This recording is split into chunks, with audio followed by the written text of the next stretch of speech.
Hello मित्रों, आज हम इस वीडियो के माध्यम से भगवत गीता के सारे उपदेश बताने वाले हैं जिसमें जीवन के सभी सवालों के जवाब हैं। अगर आप लोग यह वीडियो अंत तक देख लेते हैं तो हम दावा करते हैं भगवत गीता के इस महत्वपूर्ण ज्ञान से आपकी पूरी जिंदगी बदल जाएगी। तो बिना देर किए चलिए शुरू करते हैं। हम आपको बता दें कि यह उपदेश आपको अपनी जिंदगी में हर जगह पर बहुत काम आएंगी। जिंदगी की हर मुश्किल में आपको राह दिखाएंगी।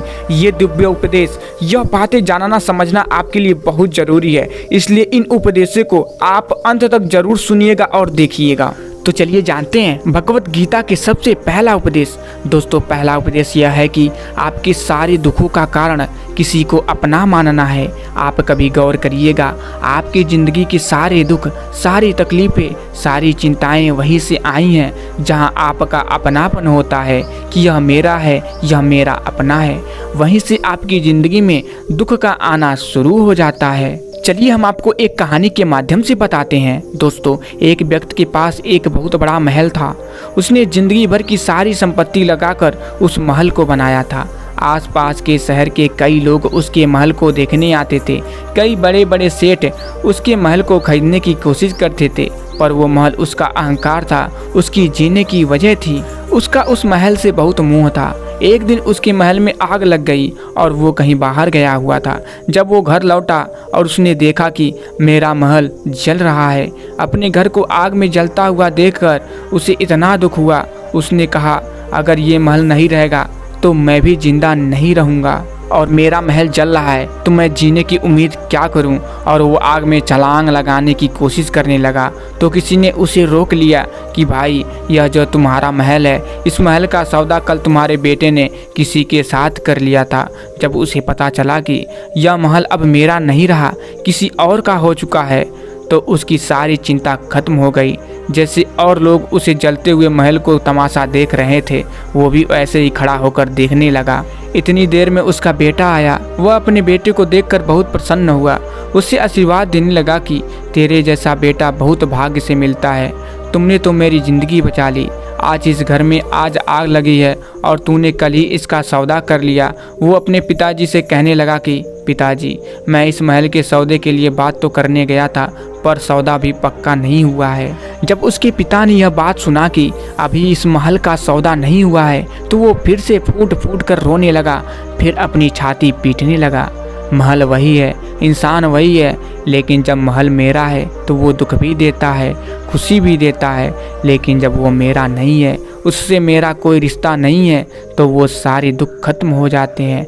ऐसे ही ज़िंदगी में जब किसी जगह को, किसी इंसान को, किसी रिश्ते को अपना मान लेते हैं तो वहीं से ही सारे दुखों की शुरुआत होती है, वहीं से हर तकलीफ की शुरुआत होती है। तो चलिए जानते हैं भगवत गीता के दूसरा उपदेश। दोस्तों, दूसरा उपदेश यह है कि आपने शुभ अशुभ कोई भी कर्म किया हो, उसका फल आपको जरूर भोगना पड़ेगा। अगर आपने अच्छे कर्म किए हैं तो जाने अनजाने किसी मुश्किल वक्त में आपको वो आपकी अच्छे कर्म उसे मुश्किल वक्त से बचा लेंगे। अगर आपने गलत कर्म किया है, पाप किया है, तो उसकी सज़ा भी आपको जरूर मिलेगी। वो इंसान कितना ही छुपकर कर्म करने, चाहे वो कितना ही चालाकी करे, लेकिन कहते हैं ना, इस ईश्वर ने चारों तरफ से कैमरे लगाए रखे हैं। हमारे एक एक कर्म पर वो प्रकृति, वो परमात्मा अपनी दृष्टि बनाए रखते हैं। हमारे एक एक कर्म का हिसाब होता है। चलिए हम आपको एक कहानी के माध्यम से बताते हैं। दोस्तों, एक गांव में दो मित्र रहते थे। उन दोनों ने विचार किया कि इस गांव में हम धन नहीं कमा रहे हैं। वो दोनों धन कमाने के लिए शहर में चले गए। कुछ वर्ष वहां रहकर उन्होंने काफ़ी धन कमाया। फिर सोचा कि अब हम अपने घर वापस चलते हैं। उस समय पर यातायात की कोई सुविधा नहीं होती थी। वह अपनी बैलों पर ही यात्रा कर रहे थे। चलते चलते मार्ग में रात हो गई तो उन्होंने विचार किया कि आज रात हम यहीं विश्राम करते हैं। एक मित्र ने कहा कि मैं यहाँ पर रहकर धन की रक्षा करता हूँ, तुम बाजार जाकर भोजन की व्यवस्था कर लो। जब वह मित्र बाजार गया तो उसके मन में पाप आ गया। उसने कहा, इतने पैसे हमने कमाया है, अगर मैं इसको यही जंगल में मार डालूँ तो सारा पैसा मेरा हो जाएगा, तो मुझे इसका आधा धन इसको देना नहीं पड़ेगा। मन में ये खोट आने पर उसने अपने मित्र के खाने में जहर मिला दिया और जब वो खाना लेकर अपने मित्र के पास आया उसका मित्र वो जहर वाला खाना खाकर वहीं पर उसकी मृत्यु हो गई। वो व्यक्ति सारा धन लेकर अपने घर वापस आ गया। फिर उसके घर में एक पुत्र ने जन्म लिया। जब उसका बेटा पैदा हुआ तो वो बहुत बीमार रहता था। उसने अपने जीवन में जो कुछ भी धन कमाया था उसका वह सारा धन अपने बेटे के इलाज में खत्म हो गया। बेटा बड़ा होता गया और उसका धन नष्ट होता गया। जब उसका बेटा थोड़ा बड़ा हो गया तो उसके पिता ने पूछा कि बेटा, तू इतना बीमार क्यों रहता है? तू ठीक क्यों नहीं होता? मैंने अपनी ज़िंदगी का सब कुछ तुझ पे लगा दिया पर फिर भी तेरी तबीयत ठीक नहीं रहती। तो उसके बेटे ने बोला, कौन सा बेटा और कौन सा पिता?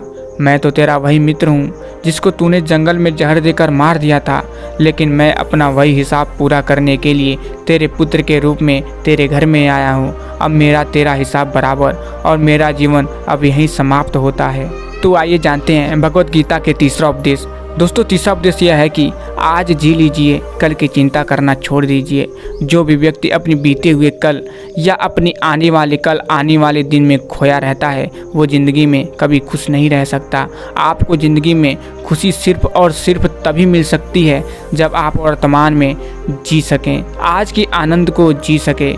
बीते हुए कल का और आने वाले कल का कोई वास्तविक अस्तित्व नहीं होता है, वो सिर्फ आपकी बुद्धि और आपके विचारों में होता है। उसकी कोई वास्तविकता नहीं होती, उसे सिर्फ आप अपने मन के अंदर और बुद्धि के अंदर जीते हैं। लेकिन जिससे आप वास्तविकता से जीते हैं वो आपका आज होता है, वो आपका चल रहा पल होता है। अगर आप अपने मन और बुद्धि को अपनी कल में अटका के रखेंगे, अपने भूतकाल और भविष्यकाल में अटका के रखेंगे तो याद रखिएगा आप कभी खुश नहीं रह पाएंगे। और अगर ज़िंदगी में खुश रहना चाहते हैं तो आज और इसी पल में जीना सीखिए।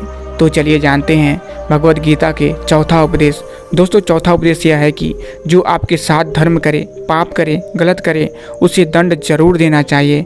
अगर आप उसके साथ हैं तो वो आपके साथ और गलत करता है, उसके पाप में आप भी भागीदार हो जाएंगे। अर्जुन जी श्री कृष्ण से कहने लगे कि जिससे मैं युद्ध करने जा रहा हूँ ये सब मेरे भाई हैं, मेरे गुरु हैं, मैं इनके सामने कैसे हथियार उठाऊं, इनको कैसे मारूं? तो भगवान श्री कृष्ण ने अर्जुन से कहा कि जिन्हें तुम अपना मानते हो वह सब अधर्मी हैं, वो पाप के पक्ष में खड़े हैं, और अगर तुम इनका वध नहीं करोगे, युद्ध नहीं करोगे तो समाज में और भी पाप बढ़ेगा। क्योंकि जब कोई ऐसे पापियों को नहीं रोकता है तो यह और भी ज़्यादा पाप करते हैं। ऐसे ही जब आपके साथ कोई गलत करता है, आपको चोट पहुंचाता है और आप वो चुपचाप सहते रहते हैं तो उससे सामने वाले को बल मिलने लगता है, वो आपको कमज़ोर समझने लगता है और आपके साथ गलत करके वो अपना हक समझने लगता है। लेकिन जब आप उसके गलत व्यवहार को, उसके धर्म को रोक लेते हैं और उसका विरोध करते हैं तब वो अपनी सीमा में रहना सीख जाता है। ये कलयुग है। अगर इस ज़माने में आपको खुश रहना है तो आपको अपनी रक्षा खुद ही करनी होगी। कोई आपके साथ गलत करे तो उसको कभी नहीं सहना चाहिए बल्कि उसका सामना करना चाहिए। तो चलिए जानते हैं भगवत गीता के पांचवा उपदेश। दोस्तों, पांचवा उपदेश यह है कि किसी से भी हद से ज़्यादा मुँह कभी मत करना। जिससे भी आप सबसे ज़्यादा मुँह करोगे, देखना मुँह के वजह से ही आपको कई बार अपना अपमान भी सहना पड़ेगा। और कई लोगों को मुँह की वजह से अपना अपमान दिखता तक नहीं है कि सामने वाला मेरी इज्जत तक नहीं कर रहा और मैं उसके पीछे मर रहा हूँ। वो आपकी आंखों पे ऐसी पट्टी लगा देता है कि आपको सच और झूठ दिखाई नहीं देता। आपको किसी इंसान का चेहरा तक नहीं दिखाई देता। जो आप देखते हैं, जो सुनते हैं, इस पर यकीन कर लेते हैं, फिर चाहे आपको कितना ही दर्द मिल रहा हो।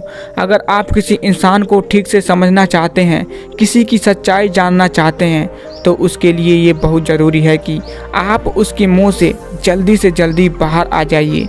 वास्तविकता में रिश्ते दुख नहीं देते, वास्तव में आपका मुंह आपको दुख देता है। जिस दिन मुंह खत्म उसी दिन आपको किसी भी रिश्ते से कोई दुख नहीं मिल सकता है, क्योंकि आपको फिर कोई फर्क ही नहीं पड़ेगा। तो मित्रों, अगर आप लोग यह वीडियो यहाँ तक देख रहे हैं तो कमेंट बॉक्स में जय श्री कृष्ण जरूर लिख दीजिएगा, जिससे आपके सारे कष्ट दूर होंगे।